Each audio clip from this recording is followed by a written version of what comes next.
চামচা যদি wrap wrap যদি ভাষা বলে থাকে তহা সিদ্দিকে একমাত্র আইএসএফের কর্মীরা। এটা বাস্তব বলছি ভাইজান। এই কিছুদিন হলো নওশাদ সিদ্দিকীর উন্নয়ন দেখে কেনা তহা সিদ্দিকী তাদের যেন হকের কথা বলে, ন্যায়ের কথা বলে। নওশাদ সিদ্দিকী যে কোনো না কোনো কাজ ভালো কাজ করেছে, সেটা গেলে এখন তহা সিদ্দিকী ভালো কাজ ভালো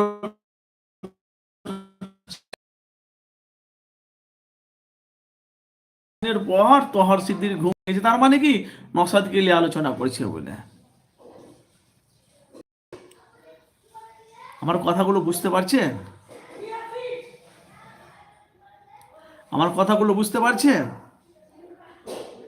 তহা সিদ্দিকী তো উনি বলেছেন, উনি তো আমার ভাইপো, উনি রাজনীতি করে না বলে আমি সাপোর্ট করি না, কিন্তু ভালোবাসাটা অন্তরের ভিতরে আছে। তাহলে এখন যে পরিস্থিতি যে আমাদের বাংলায় চলছে, তহা সিদ্দিকী চাচা যান যদি লিডার হয় 2026-এ, বিরোধী দলের পিসাব করে ফেলবে। কেন? তহা সিদ্দিকীর একটা ডাকে সারা বাংলার মানুষ জড়ো হয়ে যাবে। শুধু তাই নয়, শুধু তাই নয়, খালি তহা সিদ্দিকী আর আব্বাস সিদ্দিকী, আব্বাস সিদ্দিকী, পশ্চিম বাংলায় এমন কোনো জায়গা নাই উনি ধর্ম নিয়ে জলসার ভিতরে উনি ধর্মগুরু, আপনারা জানেন। পশ্চিম বাংলার বহু জায়গাতে উনি জলসা নিষেধ করেছে, করছে, এখনো করছে। কাসেম সিদ্দিকীও জলসা করতো, আর আব্বাস সিদ্দিকীর কি জলসা ছিল? আরে আব্বাস সিদ্দিকী তো 10-12 বছর মানে জলসা নিষেধ করছে। আরে তার আগে থেকে কাসেম সিদ্দিকী তো জলসা করছে পশ্চিম বাংলায়, আমার নিজের চোখে দেখা। আব্বাস সিদ্দিকী হাইলাইট হলো কোনখান থেকে?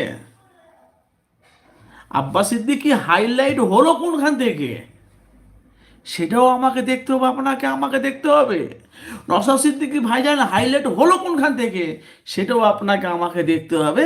ওদের আগে কাসেম সিদ্দিকী আগে হাইলাইট ছিল বাংলায়, আমার নিজের চোখের দেখা।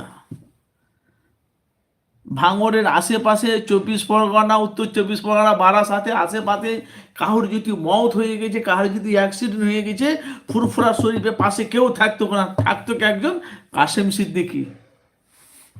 এটা যদি আপনারা এখন অস্বীকার করেন তো কিছু করার নেই, কিন্তু এটা তো অস্বীকারের কোনো প্রশ্নই নেই। যেটা সত্য সেটাই মানুষের কাছে তুলে ধরতে হবে ভাইজান, বাস্তব বলছি আমি। এখন রাজনীতি ময়দানে, এখন জলসা জিনিস, এখন রাজনীতি ময়দানে এসেছে বলে সে এখন তো কাসেম সিদ্দিকীকে বলছে হারামখোর, চুগলখোর, বেঈমান, বাটপার, চিটিংবাজ, দাগাবাজ, এমন এমন কথা বলছে। কয়দিন আগে ওনার বেলপাড়া আমজাদ সৈয়দ আমজাদ বুখারির ওখানে নাজিমুদ্দিন ভাই মাদ্রাসায়, এতিম মাদ্রাসায় 5 জন মাথায় পাগড়ি পেয়েছে। কাসেম সিদ্দিকীকে আমি লাইভ দিয়েছিলাম। তো কিছু, আর এরা কোন দলের লোক আমার জানা আছে, এরা কোন দলের লোক আমার জানা আছে, কাসেম সিদ্দিকীকে রাপ রাপ কমেন্ট করছে। এখন আমি যদি বলি ভাই তোদের জন্ম ঠিক আছে, আমি যদি বলি ভাই তোদের জন্ম ঠিক আছে, কিন্তু আমি বলবো না কথা, তাহলে কাসেম সিদ্দিকী মানে বেলপাড়া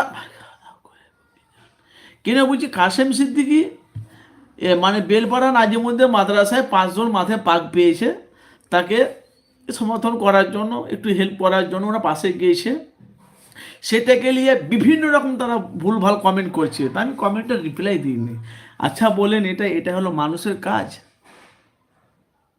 আর কাসেম সিদ্দিকী তৃণমূলে গেছে, কি কেন গেছে না গেছে সেটা তার পার্সোনাল ব্যাপার। এখন বাংলাতে এই যে কয়েকদিন আমাকে আগে বলছো ভাই কাসেম সিদ্দিকী, আব্বাস সিদ্দিকী, নওশাদ সিদ্দিকী তো হাল ফিরলে হাইলাইট হলো। আরে কাসেম সিদ্দিকী তো আগে থেকে হাইলাইট, কেন? ওরা প্রচুর জলসা জিনিস শেষ হতো, বাস্তব। এখন তৃণমূলে গেলছে, কিছু মানুষ ওকে সাপোর্ট করে না বলে ওর জলসা জিনিসের ওর জিনিস শেষ, এখন দাওয়াত হচ্ছে না। ও তো একটা রাজনীতি পরিস্থিতি চলে এসেছে। এবার আসেন, এবার আসেন গুরুত্বপূর্ণ আলোচনা।